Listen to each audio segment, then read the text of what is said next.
Hello everyone. Today we will start exercise 13.1 question number 5. ठीक है, 1 to 4 question हम पिछली एक्सरसाइज जो पिछली वीडियो थी हमारी उसमें हम कर चुके हैं सोल्व. अब देखो, a photograph of bacteria enlarged 50,000 times attains a length 5 centimetre. जब वो 50,000 टाइम बढ़ता है तो उसकी लेंथ क्या हो जाती है 5 सेंटीमीटर. तो यानी कि आप पहले तो ऑब्जर्व कीजिए कि आपके पास वेरिएबल कौन कौन से हैं. एक तो आपके पास है भाई बैक्टीरिया का जो इनलार्ज है वो कितना हो रहा है, वो कितना बढ़ रहा है, और दूसरा आपके पास लेंथ है. तो इनलार्ज को तो जो enlarge in centimetre, enlarge in how many times 50,000 times है, तो इसको तो आप क्या ले लोगे, एक्स ले लोगे, और लेंथ को वाई ले लोगे. ठीक है, what is the actual length of the bacteria if the photograph is enlarge 20,000 time only, what would be it's enlarge length. तो हमें यहाँ पे दो चीज़ें बतानी है. एक तो एक्चुअल लेंथ. एक्चुअल लेंथ हम कैसे बताएंगे, एक्चुअल लेंथ जो है हमें बताने के लिए कितने टाइम वो बढ़ा है. देखो यहाँ पे सबसे पहले तो मैंने देखो टेबल जो है वो फॉर्म कर दी है. इन लार्ज जो है कितने टाइम बढ़ा है इसको मैंने x मान लिया, और लेंथ इन सेंटीमीटर ये ज़रूर आपको लिखना है कि किस यूनिट में है. तो ये देखो 50,000 और ये हमारा 5 सेंटीमीटर बढ़ रहा है. 20,000 जब टाइम बढ़ रहा है तो वो कितना बढ़ रहा है ये हमें वैल्यू बतानी है. तो ये तो एक अलग चीज़ है हमारे पास. हमसे सबसे पहले जो है एक्चुअल लेंथ पूछी है. एक्चुअल लेंथ जो पूछी है उसके लिए हम क्या करेंगे, एक्चुअल लेंथ जो है वो कैसे निकलेगी, वो हमारी निकलेगी किस तरीके से कि 5/50,000, क्योंकि उसकी जो एक्चुअल में जो वो 5 सेंटीमीटर का बढ़ चुका है और कितने टाइम वो बढ़ा था उससे हमें डिवाइड करना पड़ेगा, तब इसकी एक्चुअल लेंथ हम बता पाएंगे. तो ये 1 और ये जीरोज तो एज इट इज जो है हमारे पास एज इट इज आएंगी. तो ये हमारा क्या रहा 1/10,000. और इसको जो लैंग्वेज थी हमारी स्टैंडर्ड फॉर्म वाली उसमें अगर आप लोग लिखते हो तो क्या बन जाता है, देखो 1/10⁻⁴ कितनी है बेटा 4. तो यहाँ क्या हो जाएगा 10⁻⁻⁴. तो ये है एक्चुअल लेंथ हो गई. एक आंसर तो आपके पास ये हो गया. दूसरा आपसे क्या पूछा है कि यहाँ पे आप ये बताओ उसकी लेंथ क्या रहेगी जब वो 20,000 टाइम बढ़ा है. तो यहाँ पे देखो 50,000 था, फिर वो 20,000, तो 5 सेंटीमीटर भाई ज़्यादा बढ़ा है तो ज़्यादा लेंथ रहेगी, और कम बढ़ेगा तो कम रहेगी. तो इट मीन्स इस किसका एग्जाम्पल है, डायरेक्ट का. यहाँ से क्योंकि ये चीज़ डिक्रीज हो रही है तो बेटा उसकी लेंथ भी तो डिक्रीज होगी. ऐसा तो नहीं है कि वो इतने गुना कम बढ़ेगा तो उसकी लेंथ इंक्रीज हो जाएगी, है ना. कंसेप्ट को समझना है बेटा आप लोगों ने. तो हमारे जो दोनों चीज़ें हैं वो क्या जाएंगी बेटा, डिक्रीज में जाएंगी ना. तो डायरेक्ट का एग्जाम्पल होगा. और डायरेक्ट जो है वो कैसे होता है, देखो 50 ये हमारा x1 है, ये x2 है, ये y1 है, ये y2 है. तो x1/y1 इट मीन्स 50,000/5 और 20,000/y2. आपको पता है क्रॉस मल्टीप्लीकेशन आप लोगों को करनी होती है. तो 50,000 हम क्या करेंगे 50,000 आप जो है उसके साथ y2 आ जाएगा, और 20,000 के साथ मल्टीप्लाई में क्या चला गया बेटा 5. अब y2 को एज इट इज रखो. अब ये दोनों जैसे मल्टीप्लाई में है ना, तो इस साइड लेके आएंगे तो क्या हो जाएगा, ये डिवाइड में हो जाएगा. आपको पता है लेफ्ट हैंड साइड से राइट हैंड साइड पे जब भी आप किसी नंबर को लाते हैं तो उसका ऑपोजिट साइन हो जाता है. प्लस है तो माइनस, माइनस है तो प्लस, और डिवाइड है तो मल्टीप्लाई, और मल्टीप्लाई है तो डिवाइड. अब देखो यहाँ पे आप क्या लिखोगे 50,000. इन जीरोज से तो आप ये वाली जीरोज कैंसिल आउट कर दो. 5 × 5 एंड 5 × 5. तो कितनी लेंथ बढ़ी बेटा उसकी 2 सेंटीमीटर. तो दो आंसर हो गए ना, एक तो 2 सेंटीमीटर और एक मैंने जो है एक्चुअल लेंथ आपको बताई थी निकाल के. तो दो चीजें हमसे पूछी थी, जो वो पूछेगा हम उसी का जवाब देंगे. ठीक है, ओके. अब दूसरे ये लास्ट 6th क्वेश्चन देखिए क्या कह रहा है. In a model of a ship, एक शिप का ना एक छोटा सा मॉडल बना के दे रखा है. उसमें क्या है, the mast is 9 centimetre high. जो मास्ट है ना वो 9 सेंटीमीटर हाई है, while the mast of the actual ship is 12 metre. लेकिन एक्चुअल जो उसकी शिप की हाइट है वो 12 मीटर है. ठीक है, तो क्या कहता है भाई 9 सेंटीमीटर जब मास्ट है तो उसकी एक्चुअल जो शिप की हाइट है वो 12 मीटर है.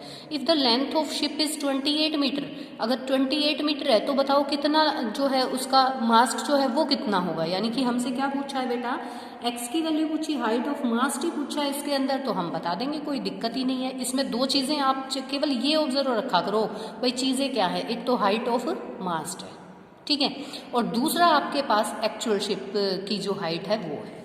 तो हमने इस तरीके से इसके अंदर जो है टेबल बनाई है।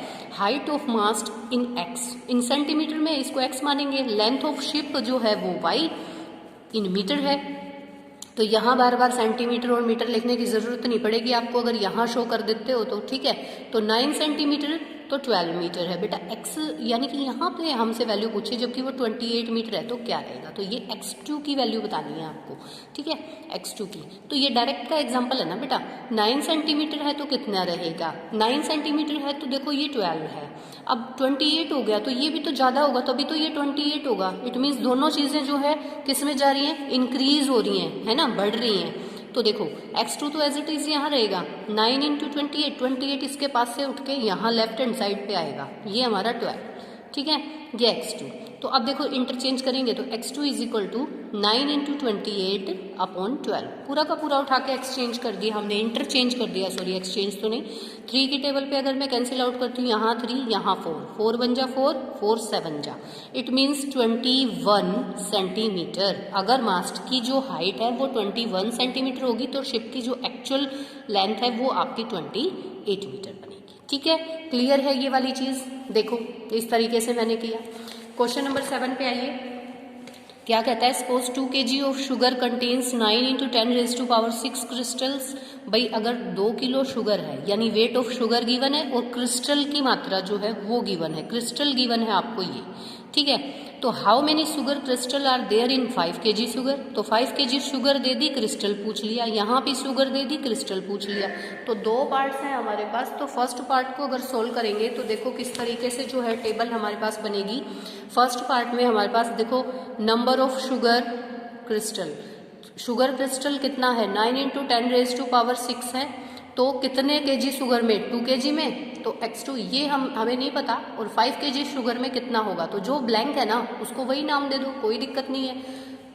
अब देखो हमारे पास ये डायरेक्ट का है, क्योंकि 2 kg शुगर है तो क्रिस्टल इतना है, और 5 kg शुगर रहेगा तो कितना रहेगा, तो ज़्यादा बढ़ेगा ना, क्रिस्टल तो उसमें बढ़ेगा, ठीक है, तो डायरेक्ट का है। सो 9 इंटू 10⁻⁶/2 और x2/5, तो इसको जब सोल्व करेंगे 9 इंटू 10⁻जो है उसको मैं क्या लिख सकती हूँ, 10 इंटू, देखो इसको 6 तक मत खोलो, आई थिंक 6 तक इसको हम ना खोलें, 10⁻5 और 10 को मैं अकेला लिख दूँ, क्योंकि कैंसिल आउट करने में जो है बहुत ही ज़्यादा इजी रहेगा आप लोगों को। यहाँ पे 2 है और यहाँ पे 5 है, बल्कि इसको करने की ऐसे ज़रूरत भी नहीं लग रही मुझे कि ऐसे किया जाए, फिर भी कोई बात नहीं, इसको सॉल्व करने के लिए थोड़ा सा जो है कर लेते हैं।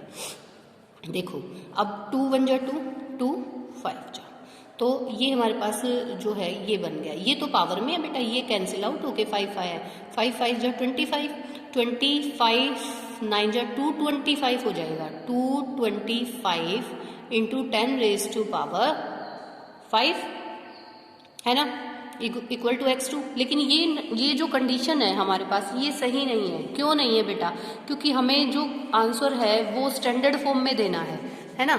स्टैंडर्ड फॉर्म में जब इसकी पहले से यूनिट है तो हमें स्टैंडर्ड फॉर्म में देना पड़ेगा। स्टैंडर्ड फॉर्म में देने के लिए इसको चेंज करना पड़ेगा। आपको पता है ना, यूजुअल फॉर्म से स्टैंडर्ड में चेंज करते हैं। जैसे अब ये यूजुअल तो अभी नहीं है, लेकिन यहाँ डेसिमल चाहिए। यहाँ डेसिमल जब आपको चाहिए तो, क्योंकि इसको हमें 10 से छोटा बनाना है, तो क्या करोगे, 225 अपॉन 100 करेंगे और मल्टीप्लाइड बाई 100 करेंगे। याद है ना, 7th क्लास में भी आपने ये टॉपिक किया था, है ना। तो यहाँ क्या बन गया, 2.25 इंटू, देखो 10⁻2 यहाँ बन गया और 10⁻5 यहाँ बन गया x2 की वैल्यू। सो दिस इम्प्लाइज जो x2 है ना हमारे पास, वो कितना रहेगा बेटा, x2 की वैल्यू मेरे पास क्या हो जाएगी यहाँ से, तो 2.25 इंटू में 10⁻7। तो ये आंसर मेरे पास आएगा जब 5 kg शुगर रहेगी तो क्रिस्टल जो है वो शुगर क्रिस्टल कितना रहेगा, देखो 2.25 इंटू 10⁻7। तो इस तरीके से आपको ये वाला क्वेश्चन करना है। अब देखो क्वेश्चन नंबर 8 हम लोग देखते हैं क्या कह रहा है। आज इस एक्सरसाइज को हम पूरा करेंगे, ठीक है। Rashmi has a road map with scale 1 centimetre. भाई देखो स्केल, जो स्केल मैप है उसके ऊपर स्केल जो है 1 सेंटीमीटर रिप्रेजेंटिंग 18 किलोमीटर। भाई ऐसे किलोमीटर वाला जो है थोड़ा छोटे स्केल पे तो दिखाना पड़ेगा। अब ऐसे दिखाने लग जाओ तो कितना बड़ा वो रहेगा अगर एक्चुअल में दिखाएंगे। तो 1 सेंटीमीटर जो है ना वो 18 किलोमीटर को दिखा रहा है, she drives on a road for 72 kilometre, what would be her distance covered in map. तो मैप पे उसका डिस्टेंस बताना है। तो डिस्टेंस ऑन मैप और डिस्टेंस कवर बाय रश्मि, दो चीज़ें हैं आपके पास। तो आप इसके ज़रिए जो है क्या करेंगे, देखो यहाँ पे इसके ज़रिए जो है टेबल रेडी कर लेंगे। स्केल इन सेंटीमीटर, ये देखो 1 सेंटीमीटर दिखा रहा है तो 18 किलोमीटर। x2 यानी कि ये हमें नहीं पता स्केल सेंटीमीटर पे क्या दिखाएगा, 72 किलोमीटर अगर वो जाती है तो 18 किलोमीटर था, 1 सेंटीमीटर 72 है तो ज़्यादा ही तो दिखाएगा। इट मीन्स डायरेक्ट का एग्जाम्पल है, तो आप इस चीज़ को बिल्कुल अच्छे से समझ के चलेंगे। तो अब ये देखो क्रॉस मल्टीप्लीकेशन, केवल इसको यहाँ ले जाओ, इसको मत ले जाओ क्योंकि x2 अकेला ही रखना है हमें। तो यहाँ पे 72/18 हो जाएगा इज इक्वल टू x2। तो ये देखो बेटा, ये कौन सी टेबल पे कैंसिल आउट हो रहा है, 4 जा पे 18 4 जा, ठीक है। तो x2 की जो वैल्यू है वो 4 हमारे पास क्या आ जाएगी, सेंटीमीटर। यानी कि स्केल ऑन मैप, मैप के ऊपर जो स्केल है ना वो 4 सेंटीमीटर को दिखाएगा अगर वो 72 किलोमीटर जाती है। अब एक क्वेश्चन बेटा, ये 7th का ही दूसरा पार्ट भी था, ये क्वेश्चन आप खुद से ट्राई करेंगे, मैं नहीं बताऊंगी। ये वाला देखो मैंने इसकी टेबल भी रेडी कर रखी है, आप इसको बिल्कुल अच्छे से खुद से बताएंगे। इसका एक पार्ट मैंने कराया, number of sugar crystal x है, ये देखो ये रहा 2 kg शुगर के अंदर, तो x2 यानी कि ये क्रिस्टल ही बताना है 1.2 kg के अंदर। तो देखो मैंने ये बना रखा है, 1.2 को इधर ले जाना और इसको फिर सोल्व करके आप लोग खुद से करेंगे, ठीक है। क्वेश्चन नंबर 9 पे आइए। क्वेश्चन नंबर 9 जो है हमारा वो क्या कह रहा है,